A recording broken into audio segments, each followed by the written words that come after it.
Right. Once again, I'm having to come up with my own damn topics.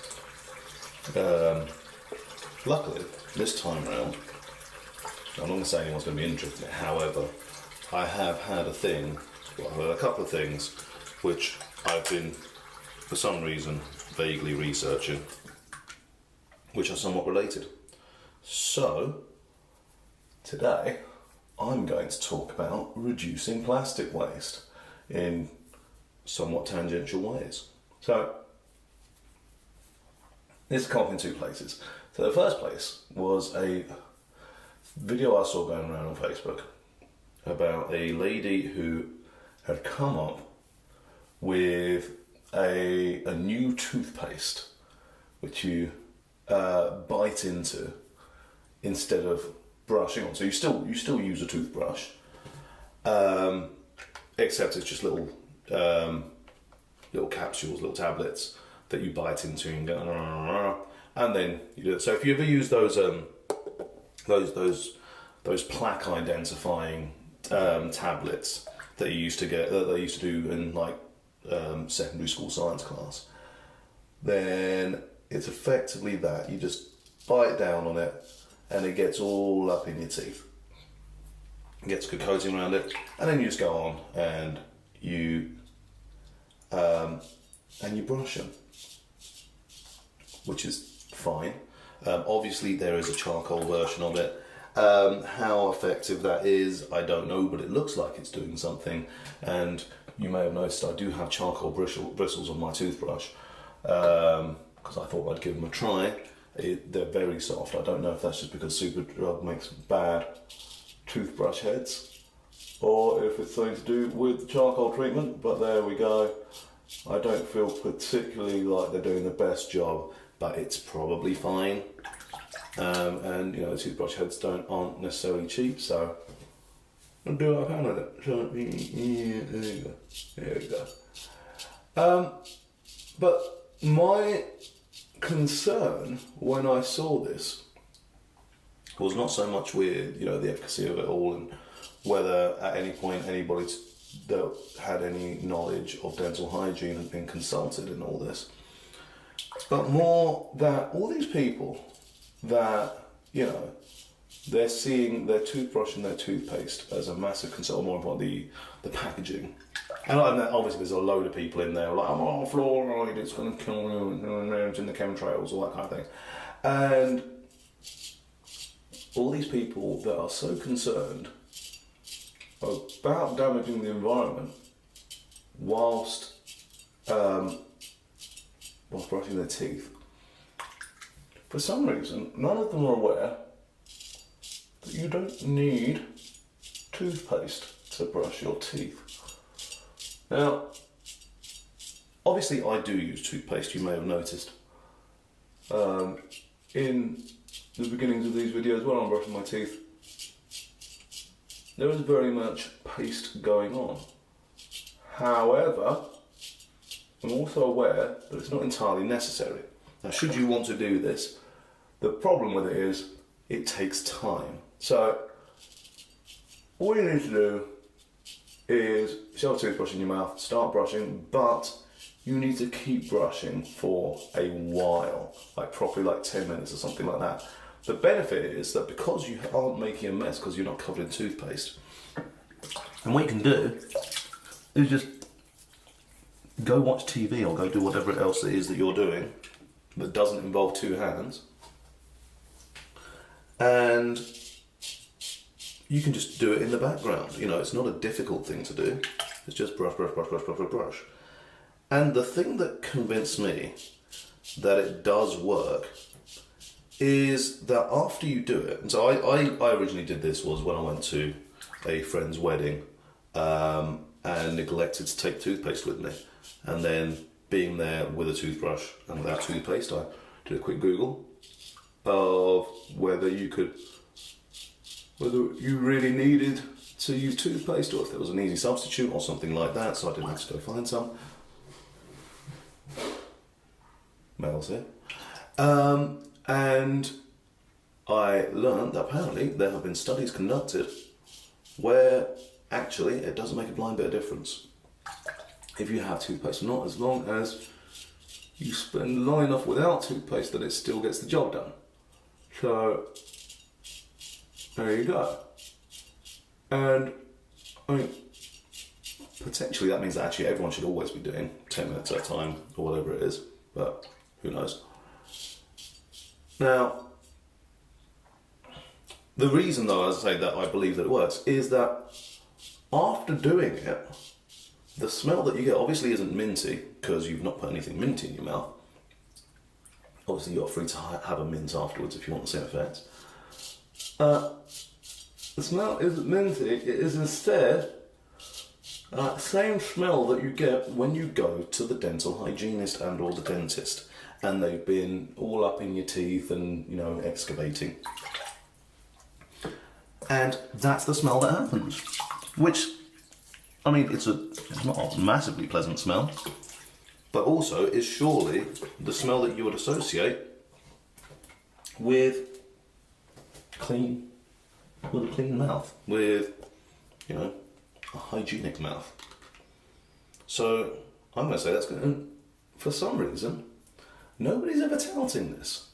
Now, I realise I'm the guy that has been known to walk around barefoot because, you know, shoes are very unscientific and nobody actually puts any proper science behind them. And that's the thing, there's a lot of industries which are sort of quasi-medical, and dental care is absolutely one of those. You don't think it is because it's always like, oh, dentists recommend this and so on and so forth. But actually, dentists don't really care, as long as you're doing some sort of brushing. And that's the thing, the brushing itself is the important thing. Even flossing, we now discover, doesn't do all that much. Isn't really all that necessary. It's probably fine if you don't floss, as long as you are regularly brushing. We've known forever, mouthwash does sod all. And if you're prone to like mouth ulcers or something like that, absolutely, medicated mouthwashes do wonders for you. But if you aren't, they are not going to stop the bacteria happening in your mouth. They are not going to stop you getting plaque build-up or tartar or anything like that. I mean, Listerine was originally a floor cleaner. Literally, they just kept marketing it to different demographics or different purposes until something stuck. And it was mouthwash that apparently did stick, and they had to invent an entire disease of halitosis for that to stick. Anyway, so there are various industries which are quasi-medical, and obviously makeup is absolutely one of them. Anytime you see clinically tested, clinically proven on something, clinically proven means nothing. It certainly doesn't mean scientifically proven, because if you ever look at the size of their samples and how they conduct their samples, they're always bollocks. So yeah, that's one of them. So and yeah, toothpaste and all that kind of thing. We know that, and we know that it's bollocks because if you ever go and look for a toothbrush, you'll find they all do different things. Same thing with toothpaste, they always do different things. And it's really hard to find a toothbrush that does all of the good things, that has the plaque bristles, that has the bendy head, that has, you know, the different heights, that has all of the different things in one toothbrush. And it's difficult to find a toothpaste that has all the different functions in one toothpaste. Why? Because they're all bollocks. They're not actually doing anything. Now, supposedly, what toothpaste does do is have a sort of a buffing effect. So it will give you sort of shinier teeth potentially, but actually cleaner and healthier teeth it will not do. So, and it speeds up the process potentially and gets all up in things. And that's all part of the buffing and that kind of thing. In the same way that you could probably shine your shoes without polish, but polish makes your life easier. So yeah, if you're going to save the environment that way, do it that way. Now the other thing, which I probably don't have time to talk about, but there we go, is glitter. So people have recently been asking me, is what am I going to wear for my Quiet's concert? Because I always wear something fun. And I was thinking, well, maybe I can get a glittery shirt. And it turns out that nobody makes a glittery shirt, at least not in the colour I want, or of the quality I want. And I said, well, maybe I can just glitter up a shirt, you know, make it happen myself.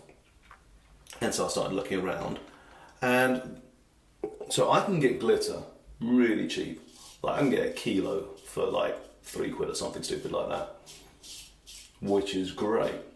But what I can't get is biodegradable glitter for like £3 or something. And that's a problem. Mostly because I want to do an entire shirt, so it's going to get really expensive if I have to do like face makeup things. And once again, this comes back to the whole capitalism issue of if they think that the majority of users of biodegradable glitter are going to be your bleeding heart liberal types who are going to festivals and getting glitter all over their face, then yes, it makes sense that you sell it in tiny little vials and you can sell that for a fair bit of money. And people won't bat an eye because they're saving the environment, they're going to be happy to do that, and cosmetics cost stupid money anyway, even though they do nothing. Well, I mean, they do something, but not as much as you're paying for them. And the problem is that they aren't the only audience for, oh, hello, slice myself up good there. Oh, yeah, I'm going to bleed out there. Anyway, they aren't the only audience for it. And obviously the big audience for glitter is actually children. More importantly, schools. So primary schools have a massive amount of glitter they need to use. They have all these stories about schools switching to like lentils and things like that. And lentils are a terrible replacement for glitter, mostly because they're not glittery. They're just bumpy. And at no point was the point, was the oh, hello. Hang on a second.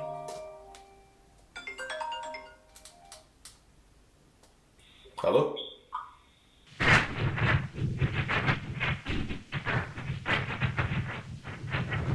Sí. ¿Sueles dar el lunes? Sí, claro, claro. Sí, sí, sí.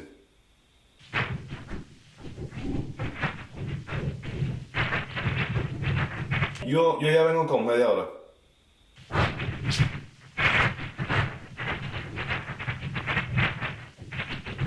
Sí, listo. Sí. Chao.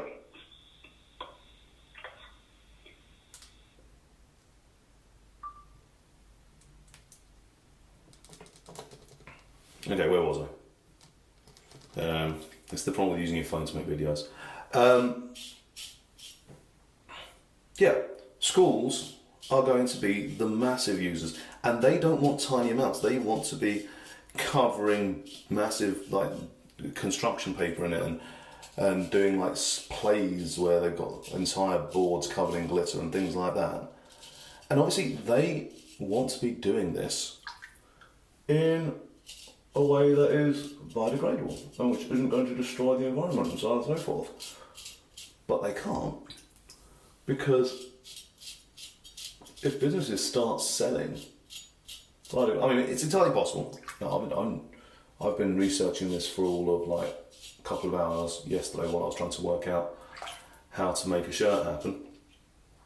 But if it is that people are just putting up the markup because they know that the competition will price at this price, and it's not that actually it costs that much to make it, then there we go. Everyone's losing out because of supply and demand, or rather because of forcing supply and demand. The demand would be there if it was cheaper, but it's not cheaper, and then they know that there is a demand where it's more expensive. And so obviously that is what capitalism will get you, is people selling at that higher price, despite the fact that what it means is that actually you just get children who are doing unimpressive and uninspired things with their arts and craft. Now yes, it's fine that they come up with alternative solutions and so on and so forth, but actually it's also nice if they can have nice things. And at the moment, they can't. They can either have pretty things which destroy the environment and which they shouldn't use, or ugly things which don't destroy the environment but they shouldn't use because they're ugly, and nobody likes ugly things. So there we go. That's what's been bothering me these past few hours.